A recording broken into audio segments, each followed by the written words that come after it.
શું આપણે હવે આપણા બાળકોને મજબૂત કરવા માટે પોલીસના હાથે આપણા બાળકોને ડિટેઇન કરાવવા પડશે? આ વાક્ય સાંભળીને તમને પણ આ વાક્ય હાસ્યાસ્પદ લાગતું હશે, પણ આ અમે નથી કર્યા. આપણા ગુજરાતના રાજ્ય કક્ષાના મંત્રી કાંતિ અમૃતિયા દ્વારા કહેવામાં આવ્યું છે. ખેડૂતો અને વીજ કંપનીના કર્મચારીઓ અને પોલીસ વચ્ચે જ્યારે જેતપર ગામે સંઘર્ષ થઈ રહ્યો હતો ત્યારે પોલીસ દ્વારા આ ગામના અમુક ખેડૂતોની અટકાયત કરવામાં આવી હતી અને આ ખેડૂતોની સાથે એક 10 વર્ષના બાળકની પણ પોલીસે અટકાયત કરી હતી. અને જ્યારે આ બાબતને લઈને કાંતિ અમૃતિયાને પ્રશ્ન પૂછવામાં આવ્યો ત્યારે બાળક મજબૂત બનશે આવું કહી અને એમને આ વાતને કે આ પ્રશ્નને ટાળી દીધો હતો. ત્યારે આ સમગ્ર વિષયને લઈને આ જે બાળક હતા એમની માતાએ પણ પ્રતિક્રિયા આપી છે અને એ કહી રહ્યા છે કે કાંતિભાઈ, અમારા બાળકને આ રીતે મજબૂત નથી બનાવવા. શું છે સમગ્ર વિગત જાણીએ આ અહેવાલમાં. જય હિન્દ, DSI ન્યૂઝ પર આપની સાથે હું છું નિધિ ગઢવી. સમગ્ર ગુજરાતની અંદર અત્યારે ઠેર ઠેરથી સમાચારો સામે આવી રહ્યા છે. ગામમાં જ્યાં પણ ખાનગી કંપનીની જે વીજ લાઈનના તાર પહોંચી રહ્યા છે, વીજ લાઈનના થાંભલાઓ પહોંચી રહ્યા છે, ત્યાં વળતર બાબતને લઈને ખેડૂતો અને વીજ કંપનીના કર્મચારીઓ વચ્ચે વારંવાર સંઘર્ષના સમાચારો સામે આવી રહ્યા છે. ખાનગી જે કંપની છે પોલીસ પ્રોટેક્શન સાથે ખેડૂતોના ખેતરમાં પહોંચે છે, એટલે પોલીસ અને ખેડૂતો વચ્ચે પણ સંઘર્ષ થઈ રહ્યા છે. આવો જ સંઘર્ષ થોડા દિવસ અગાઉ મોરબીના જેતપર ગામે ખેડૂતો અને પોલીસ વચ્ચે થયો હતો. પોલીસ દ્વારા આ ગામના અમુક ખેડૂતોની અટકાયત કરવામાં આવી હતી અને ખેડૂતોની સાથે એક 10 વર્ષનું બાળક હતું, એને પણ પોલીસે ડિટેઇન કર્યું હતું. પોલીસની ગાડીમાં આ બાળકને લઈ જતા દ્રશ્યો પણ સામે આવ્યા હતા. ત્યારે કાંતિ અમૃતિયા જે આ ગામના જ વતની છે, એ જ્યારે જેતપર ગામના એમના પોતાના સગાવાલા છે, એમના પોતાના ગ્રામજનો છે, એમની મુલાકાતે પહોંચ્યા અને ત્યાં પહોંચીને એમણે પત્રકાર પરિષદ યોજી હતી. ત્યારે પત્રકાર દ્વારા જ્યારે કાંતિભાઈ અમૃતિયાને આ પ્રશ્ન પૂછવામાં આવ્યો કે કાંતિભાઈ, ખેડૂતોની સાથે 10 વર્ષના બાળકને પણ પોલીસે ડિટેઇન કર્યું હતું, એનું શું વાંક હતું કે એનો શું ગુનો હતો? ત્યારે કાંતિભાઈ આ બાબતને એ રીતે ટાળી દીધી કે હું જ્યારે 16 વર્ષનો હતો ત્યારે પહેલી વખત જેલ ગયો હતો, તો અમારો દીકરો વધુ મજબૂત થશે. સૌથી પહેલા તો કાંતિભાઈ આ બાબતને લઈને શું કહ્યું હતું એ સાંભળીએ, પછી આગળ વાત કરીએ. અને જેતપર ગામ પહેલેથી લડાયક ગામ. હું 16 વર્ષનો હતો ને ત્યારે આ મોરબી તાલુકામાં ચોકી આપતા હતા. તો અહીંયા અમે ચોકી બંધ કરાવવા માટે અમે જેતપરથી અમે 5 જણા અને આખા તાલુકામાં બીજા 10 જણા એ 300 હાથ અમારી એ જમાનામાં થઈ હતી 16 વર્ષે બાલ અદાલતમાં. એટલે ગામ લડાઈ છે અને આ ગામના લડાઈ છે, બધાને ફાયદો છે. અહીંયા જેટલા પણ ખેડૂતો છે જેને માર પડ્યો છે, બધાને એવું કેવું છે કે જ્યારે પોલીસને કહેતા હતા તો એ કહેતા હતા ઉપરથી ઓર્ડર છે. ઉપરથી કયો ઓર્ડર આવે છે મારવાનો? જો પેલા સાંભળો છો, આજથી લગભગ 7 દીથી હાલે. 7 દિવસમાં હું છે નહીં 2-3 જણાના કોન્ટેક્ટમાં હતો. એ કેસે પાછા લઈ ગયા મૂકવામાં કયો તમે ભાઈ, તમે કહો, હું નહીં. આપણા મંત્રી સાહેબ જ સતત પોલીસ સ્ટેશનમાં કોન્ટેક્ટ કરાવી, ફોન કરી અને બધાને જવા દેવામાં આવતા હતા. પાછા એ મૂકી જવાના.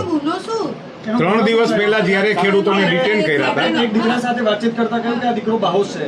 એનો ગુનો શું છે? જો 10 વર્ષનો તમારા જ ગામનો દીકરો પોલીસ ડિટેન કરી જાય તો એના કરતા કાયદાની પણ એમાં શું હોય, હું ઓળ વરે જીવ તો હવે અમારો દીકરો મજબૂત થશે. છોકરાને ડિટેન નથી કરવામાં આવ્યો. પેલા સાંભળો કયો, છોકરાને ડિટેન એનો ભત્રીજો થાય, એના મમ્મી સાથે ગયો છે છોકરો, એટલે એનો ભત્રીજો થાય, મારો ભત્રીજો જ છે, એટલે કોઈ ડિટેન કરવામાં નથી. કાંતિભાઈનો આ જવાબ હાસ્યાસ્પદ થી વધુ વિશેષ કંઈ લાગતો નથી. પોતાના બાળકને આ રીતે મજબૂત ન બનાવી શકાય. આ જે બાળકની માતા છે એમણે પણ આ જ કહ્યું છે. પત્રકારોએ જ્યારે અમારી ટીમ જ્યારે જેતપર ગામે પહોંચી હતી ને બાળકની માતા જયશ્રીબેન સાથે એમણે વાતચીત કરી, ત્યારે જયશ્રીબેને એના બાળક વિશે વાત કરતા અને એમની જે વ્યથા છે એ ઠાલવતા શું કહ્યું એ પણ સાંભળીએ. મારું નામ જયશ્રીબેન ભાળચા છે. મારે 6 વીઘા જમીન છે. 6 વીઘા જમીનમાં વીજપોલ આવે છે, એમાં 4 વીઘા જમીન વેચાય છે. મારે પાછળ 2 વીઘા જમીન વધે છે. તો 2 વીઘામાં અમે શું કરી? અમારા પેટ ભરીએ, અમારું બાળકનું ભવિષ્ય બનાવી કે કાલ સવારે 2 દીકરીઓ છે, 2 દીકરીઓના મામીરા આવે, પ્રસંગ આવે, તો અમારે તો 2 વીઘામાં શું થાય? અમે કેવી રીતના જઈએ 2 વીઘામાં? મારી 2 દીકરીઓની મારું 6 વર્ષનું 10 વર્ષનું બાળક છે. 10 વર્ષના બાળક એના પપ્પા હારે ગયો તો ખેતર ગયો તો, એટલે આ પોલીસવાળા બધા આવ્યા હતા, દોડાદોડી કરતા હતા. મારા બાળકને એટલી ખબર પડી કે મારા બાપ દાદાની જમીન છે, તો મારો બાળક દોડીને જ્યાં કામ ચાલતું હતું ને ત્યાં ધૂમકો મારી દીધો, ખાડામાં ધૂમકો મારી દીધો ને એટલે પોલીસવાળા ત્યાં આવ્યા તો અહીંયાથી એને ખાડામાંથી કાઢી લીધો. તો મારું બાળક એમ કહેતું હતું કે મને એકે અટતા નહીં.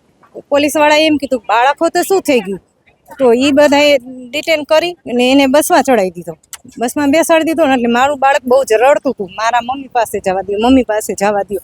તો પોલીસવાળાએ એમ કીધું બેજસાનો માનો નકર 2 લાફા મારીશ. મારા બાળકને એમ કીધું, એના કાકા એમ કહેતા હતા બાળકને ઉતારો. તો ધરા હાર મારા બાળકને ઉતારવા ન દીધો. મારો છોકરો મમ્મી મમ્મી કરતો હતો. તો અમને કાંઈ નહીં થયું હોય. કાંતિભાઈ અમૃતે એમ કીધું હું 16 વર્ષે જેલમાંથી તો બાળક સ્ટ્રોંગ થાય. અમારે આવી રીતના અમારા બાળકને સ્ટ્રોંગ નથી કરવા. એ ભણશે એનું ભવિષ્ય એમાં બનશે. હવે અમારે 2 વીઘા જમીન વધે છે તો અમારું બાળકનું ભવિષ્ય 2 વીઘામાં થોડું થશે.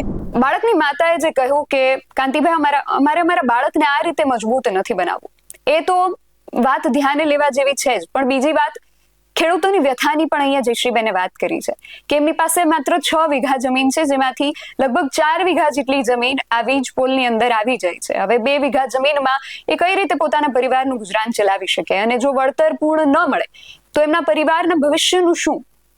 એને અંધકારમય બનતા વાર નહીં લાગે.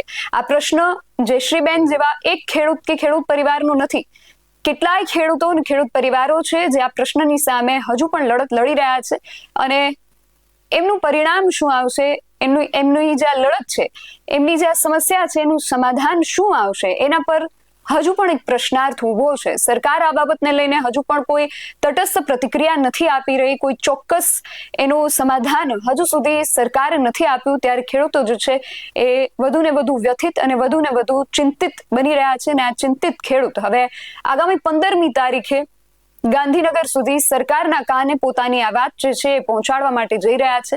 હવે જોવાનું એ રહેશે કે સરકાર ખેડૂતોની આ વાતને ક્યારે કાને ધરે છે અને એના પર શું કામગીરી કરે છે.